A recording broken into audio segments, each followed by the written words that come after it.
So, hi mga mare, yung asawa ko nga is nakaisip na gusto naman niya ng gulay is lagi na lang daw pasing isda at manok yung ulam namin. So, kumuha siya ng dahon ng gabi. So, yan nga is, rolyo ko lang naman yan. Malinis niyan kasi hinugasan ko na. Then, igigisa natin to sa mga rekado sa sibuyas bawang. So, pagpasensyahan nyo na yung boses ko.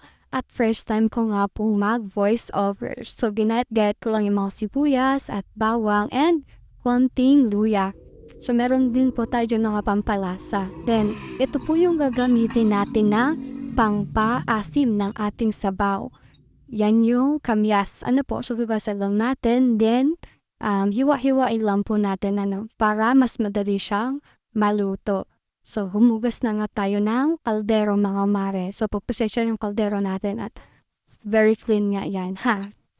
So, magpainit na nga tayo. Then, after painit ng yung kaldero natin is maglagay na tayo ng used oil. So, marami nang kinanprito yung used oil na yan. So, hindi pa nga masyadong mainit yung kaldero natin is nilagay na natin yung bawang at sibuyas. So, hintayin na lang natin na maluto. Po? So, yan, gisa-gisa lang tayo, gisa-gisa lang.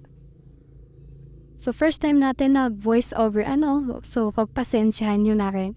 So, igisa na rin natin yung kamyas para mas madali na siyang maluto at madali natin siyang pisain mamaya habang niluluto natin para lumabas yung asin nyo. So, lagay lang tayo ng konting paminta. Then, ilagay na natin yung tubig. So, depende kung gaano nyo karaming tubig. Kung pwede rin, hanggang leeg, pwede rin.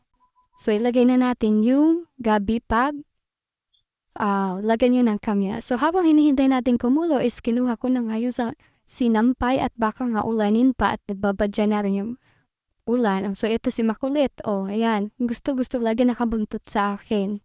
So, kunin natin. Andun na. Saan ka pupunta? Wala pa yan tsinelas. Basta lumabas. So, yan na nga. Luto na. Okay na to. Pwede na yan. So, shoutout sa asawa ko. Makati yung... So, hi mga mare. Yung asawa ko nga is nakaisip na gusto naman niya ng gulay is lagi na lang daw pasing isda at manok yung ulam namin. So, kumuha siya ng dahon ng gabi. So, yan nga is...